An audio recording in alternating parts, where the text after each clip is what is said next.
নমস্কাৰ বলু সকলোকে পুনৰবাৰ আপন নিউজৰ অন্য এটা ভিডিঅ' লৈ স্বাগতম জনাইছো। অসম চৰকাৰৰ কেবিনেটৰ বৈঠকত যোৱাকালি অৰ্থাৎ 28 জুলাই তাৰিখৰ দিনাখন আপোনালোকৰ কাৰণে ঘোষণা কৰে প্ৰায় 5টাকৈ ভাল খবৰ।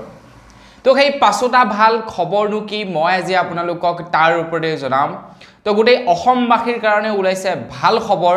তো শেষলৈকে চাই থাকিব, তেতিয়াহে আপোনালোকে গম পাব পাৰিব যে আমাৰ অসমৰ মন্ত্ৰী এমএলএ সকল বা মন্ত্ৰী বিধায়কসকলেনো তেওঁলোকে যে বৈঠকত মিলিত হয় বা কেবিনেটৰ যি নেকি বৈঠক হয়, যিসকল মন্ত্ৰী আছে মন্ত্ৰীসকলৰ কেবিনেটৰ যি নেকি বৈঠক হয়, সেই বৈঠকতনো আপোনালোকৰ কাৰণে কি কি সিদ্ধান্ত লয়। তেওঁলোকে এই গৰমৰ দিনত এচি ৰুমত সোমাই আপোনালোকৰ কাৰণে কেৱল তেওঁলোকে এনেই থাকে, এনে আপোনালোকৰ কাৰণে ভাল ভাল চিন্তা চৰ্চাও কৰে। তো এইবিলাক খবৰ চালেহে আপোনালোকে বুজিব পাৰিব। তো শেষলৈকে চাই থাকক। আপোনালোকৰ কাৰণেনো আমাৰ অসমৰ যিসকল নেকি কেবিনেটৰ মন্ত্ৰী আছে, তো মন্ত্ৰীসকলে আপোনালোকৰ কাৰণে কি কি ভাল খবৰ ঘোষণা কৰিছে বা কি কি ভাল সিদ্ধান্ত লৈছে মই আজি আপোনালোকক তাৰ ওপৰতে জনাম। তো মই শ্ৰীপাঞ্জলি গগৈ, আপোনালোকে চাই আছে আপন নিউজ। আহক আৰম্ভ কৰোঁ আজিৰ ভিডিঅ'। আজিৰ ভিডিঅ'টো আৰম্ভ কৰাৰ আগতে লাইক এটা কৰিবলৈ নাপাহৰিব। চেনেল যদি এতিয়ালৈকে ছাবস্ক্ৰাইব কৰা নাই তেন্তে চেনেলটো ছাবস্ক্ৰাইব কৰি ল'ব, এনেকুৱা ধৰণৰ খবৰবিলাক নিতো এইটো চেনেলত পাই থাকিবৰ কাৰণে। আগবাঢ়িছোঁ আজিৰ খবৰটিৰ ফালে। আমাৰ অসমৰ যি নেকি কেবিনেটৰ মন্ত্ৰীসকল আছে, তো কেবিনেটৰ মন্ত্ৰীসকলে 18 জুলাই তাৰিখৰ দিনাখন এখন বৈঠকত মিলিত হয় বা এখন মিটিঙত মিলিত হয় আৰু সকলোৱে আলাপ আলোচনা কৰি অসমৰ জনসাধাৰণৰ কাৰণে কেইবাটাও গুৰুত্বপূৰ্ণ সিদ্ধান্ত লয়। তাৰে ভিতৰত মই আপোনালোকক 5টা বিশেষ খবৰৰ বিষয়ে জনাম, 5টা বিশেষ সিদ্ধান্তৰ বিষয়ে জনাম। আগবাঢ়িছোঁ প্ৰথমটো কেবিনেটৰ বিশেষ গুৰুত্বপূৰ্ণ খবৰৰ ফালে বা গুৰুত্বপূৰ্ণ সিদ্ধান্তৰ ফালে। প্ৰথমটোৱে হৈছে এতিয়া আমাৰ অসমত যিবিলাক নেকি CNGৰ দ্বাৰা চালিত গাড়ী মটৰ আছে, তো CNGৰ দ্বাৰা চালিত গাড়ী মটৰবিলাকৰ ফিউল আৰু অতি কম দামত লাভ কৰিব বুলি জনাইছে। কিয়নো কেবিনেটৰ মন্ত্ৰীসকলে জনাইছে যে আমাৰ অসমত দিনক দিনে প্ৰদূষণৰ মাত্ৰা বৃদ্ধি পাই গৈছে আৰু প্ৰদূষণৰ মাত্ৰা প্ৰদূষণৰ মাত্ৰাটো কমাবৰ কাৰণে অসম চৰকাৰে কি কৰিছে, অসমত যি নেকি CNG গেছ পোৱা যায়, তো সেই CNG গেছত যি নেকি ভেট টেক্স লাগে, মানে GST নহয়, যি নেকি ভেট টেক্স লাগে, সেয়া ভেট টেক্স 5%লৈ হ্ৰাস কৰিছে বুলি জনাইছে, যাতে CNGৰ দ্বাৰা চালিত গাড়ীসমূহ মানুহে ক্ৰয় কৰিবলৈ ইচ্ছা প্ৰকাশ কৰে আৰু যাতে প্ৰদূষণটো ৰোধ কৰিব পাৰি। তো তাৰ কাৰণে এইটো এটা বিশেষ সিদ্ধান্ত লৈছে।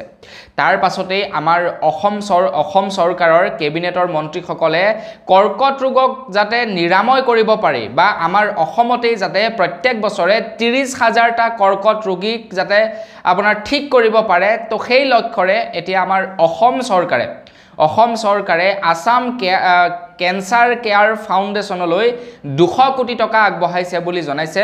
অসম চৰকাৰৰ ফালৰ পৰা 200 কোটি টকা আগবঢ়াইছে।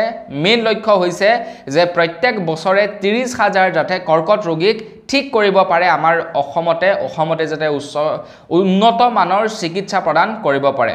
তাৰ পাছতেই বৰাক উপত্যকাৰ কাৰণে এটা ভাল খবৰ ওলাইছে। বৰাক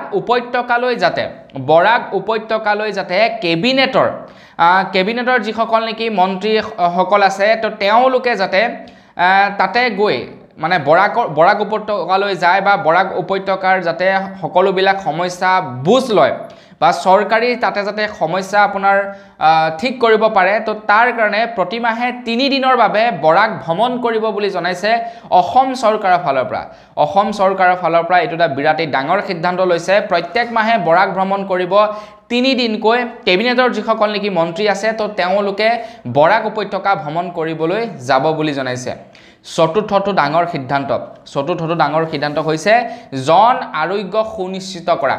আমাৰ অসমত যি নেকি বা অসমতেই নহয় গোটেই ভাৰতবৰ্ষত যি নেকি আয়ুষ্মান সেৱা আছে, যেনেকৈ আয়ুষ্মান মিছন আছে, তো সেই আয়ুষ্মান সেৱালৈ অসম চৰকাৰৰ ফালৰ পৰা প্ৰায় 375 কোটি টকা বিত্তীয় অনুদান আগবঢ়াইছে বুলি জনাইছে।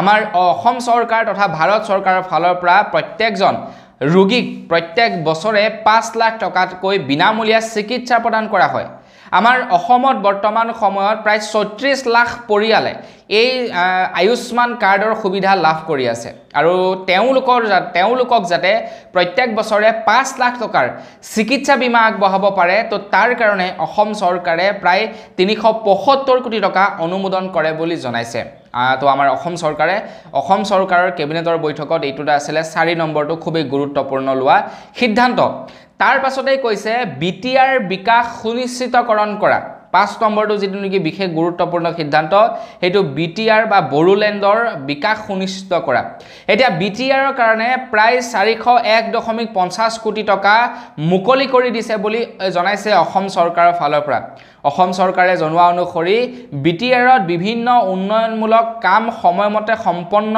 কৰাটো নিশ্চিত কৰিবলৈ ৰাজ্যিক কেবিনেট বড়োলেণ্ড কেন্দ্ৰীয় পৰিষদলৈ অসম চৰকাৰৰ ফালৰ পৰা ৪০১.৫০ কোটি টকা মুকলি কৰিছে বুলি জনাইছে অসমৰ কেবিনেটৰ বৈঠকত এতিয়ালৈকে মুকলি কৰা নাই এই কেইটা সিদ্ধান্ত লৈছে অসমৰ জনসাধাৰণৰ কাৰণে কেবিনেটৰ বৈঠকত তো এইকেইটা কাম কৰিব অসম চৰকাৰে অসমৰ জনসাধাৰণৰ কাৰণে তো সেইকাৰণে আপোনালোকক কৈছিলোঁ যে কেবিনেটৰ যিসকল নেকি মন্ত্ৰী আছে তেওঁলোকে কেৱল এচি ৰুমত সোমায়ে তেওঁলোকে মজা লৈ নাথাকে তো তেওঁলোকে জনসাধাৰণৰ কাৰণে কিবা এটা ভাল চিন্তা কৰে তো বন্ধু-বান্ধৱীসকল বস আজিৰ ভিডিও জনাবলগীয়া খবৰ ইমানে আছিলে খবৰকেইটা জানি কেনেকুৱা লাগিলে কমেণ্ট কৰি জনাব যদি ভাল লাগিলে লাইক এটা কৰিব চেনেল যদি সাবস্ক্ৰাইব কৰে সাবস্ক্ৰাইবটো কৰি ল'ব পুনৰ এটা ভিডিও লগ পোৱাৰ খাজিলে বিদায় মাগিছোঁ ধন্যবাদ জয় অসম